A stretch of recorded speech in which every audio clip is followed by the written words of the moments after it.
cari yang nyambung kalau ngomong. Ah, kayaknya pasti ngomong tuh nyambung dengan rakyat. Rakyat kita tuh maunya gimana? Makmum saya tuh gimana? Dia maunya tuh gimana? Kalau kita lihat banyak makmum yang tua, imam harus tahu bacaannya sangat panjang. Kalau banyak biak muda, boleh kita panjangkan. Tapi masjid-masjid tapi jalan gitu, hati-hati sangat panjang gila bacaannya. Apalagi sholat maghrib. Dan semuanya kita mukim di situ. Banyak juga yang musafir. Makanya ada sahabat Nabi bernama Mu'az bin Jabal. Siapa namanya, Pak? Mu'az bin Jabal. Suatu hari dia ngimam sholat isya. Dia ngimam sholat isya, dibacanya surah Al-Baqarah.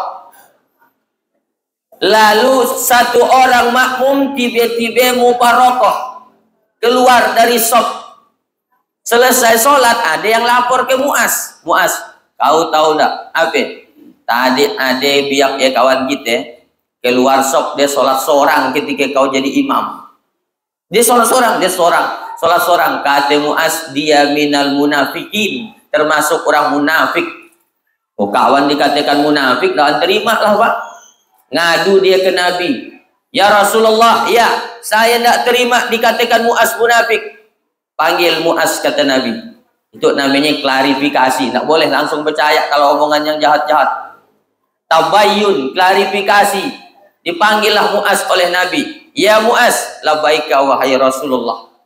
Betul kau katakan dia munafik? Ya. Kenapa kau katakan dia munafik? Dia keluar sop ketika aku sedang jadi imam wahai Rasulullah. Nabi tanya, hei fulan, kenapa kau keluar sop ketika Mu'az jadi imam? Apa kata si fulan ini? Wahai Rasulullah, saya itu petani. Di situ ada ke yang petani? Hah? Ada? Di kota Singkawang ada petani? Alhamdulillah. Orang jadi petani nyangkul tangannya kotor atau bersih? Bajunya kotor atau bersih? Nah, apa-apa, lebih baik tangan kotor tapi penghasilannya bersih daripada tangan bersih tapi penghasilannya kotor. Ada orang, Pak, bukan lagi tangan bersih, tanda tangan kerjanya di kantor tapi penghasilannya kotor.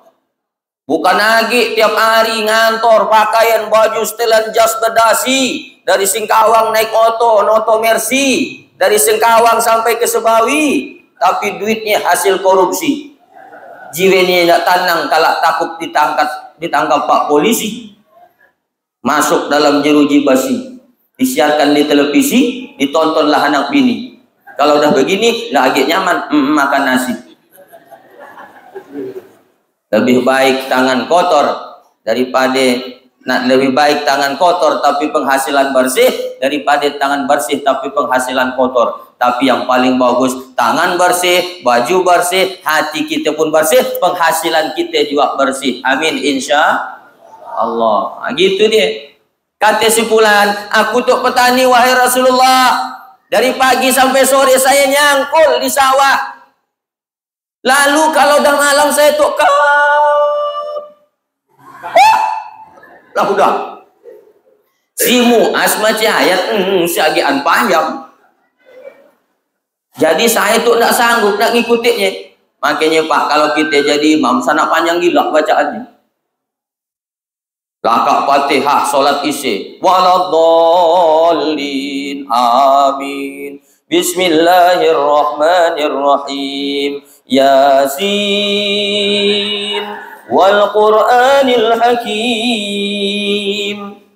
Apakah imam membatalkan sholat, makmum membatalkan sholatnya? Nah, kata imam, makmum tetap ikut makmum. Tapi apa dalam hatinya? Terakhir aku sembahyang di situ. Kita musafir dibacanya Yasin. La ilaha illallah. Saya ini kapak wahai Rasulullah, nak mampu nak ngikuti Mu'az yang membaca Al-Baqarah lepas sholat Isya rakaat pertama. Jadi saya sholat seorang di belakang. Ketika mendengar jawaban si fulan ini, kira-kira siapa yang Nabi marahi? Imam atau makmum? Imam yang dimarahi oleh Nabi. Mu'az. Apa kata Nabi? Apa anta ya Mu'az? Apakah kau akan membuat fitnah dalam agama ini? Kenapa wahai Rasulullah? idza amma ahadukumun nas falyukhaffif. Kalau kau jadi imam, ringankan sholatmu, jangan terlalu panjang. Kenapa? Makmum tidak sama kekuatannya. Ada makmum yang dah tua, diri pun dah bergagar. Bagi ada yang pakai kursi ni, Hakim, minta maaf ni Hakim. Pakai kursi Pak. Kalau orang yang sakit ajak sholat, apalagi yang sehat. Harusnya jadi motivasi. Saya pernah lakak sholat, langsung balik. Assalamualaikum warahmatullahi wabarakatuh. Balik. Tiba-tiba saya begitu nak balik, di dekat pintu ada orang tangannya kutung lakak sholat berdoa sekian lama. Meleleh haid mata saya. Seakan dia sedang nagor saya. Hei Hatoli, tanganmu langkap. Tapi kenapa kau lakak sholat tak berdoa? Nih lihat. Yang tangannya kutung, buntung, selesai sholat, dia tetap mengangkat tangan, minta kepada Allah. Itu sekarang banyak orang lakak sholat, balik. Macam ayam jumpe waras. Nah, oleh karena itu Bapak Ibu, Nabi mengajarkan kepada kita harus tahu keadaan makmum. Akhirnya dia fasih ngomongnya nyambung.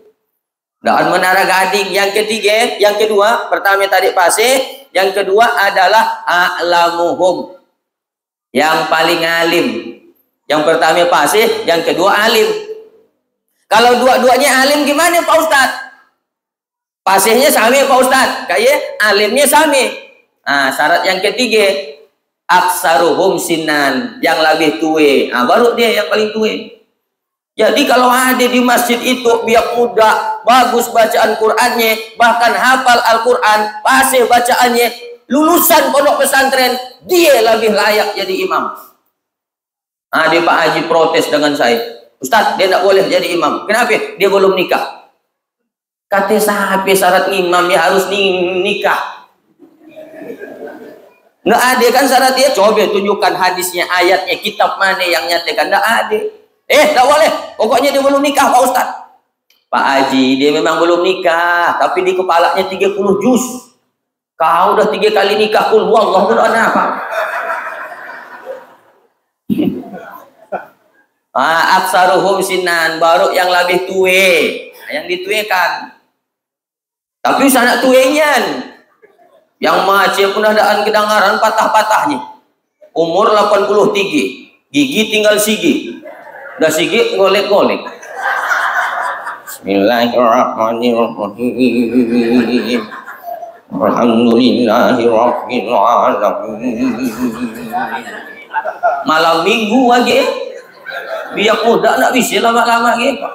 Dia masih lanjut. Iya, kena budu, iya, kena nasta'in. Sampai di ujung waladhdallin. Ini pagi lah biar amin. Nak lama kita. Makanya biar kadang-kadang ada yang pernah saya tanya, biar muda, kenapa kita tidak mau sholat berjamaah di masjid? Malas Pak Ustadz. Kenapa dia imamnya macam dia? Nabi tang macam ini, dia yang imam lebih banyak kebatuknya dari ayatnya. Malas kami tadi. Bismillahirrahmanirrahim. Dia yang imam, kami yang khawatir. Lakak keadaan di imam kalau tu. Syarat jadi imam yang ketiga, aksaruhum sinan, yang lebih senior. Yang keempat, kalau dia lahirnya sami gimana Pak Ustadz? Kami lihat tanggal lahirnya sami 17 Agustus tahun 90 tuh sami dia. Gimana tang bisa entah gimana dia nyatilnya janjian kalau pakai sesar.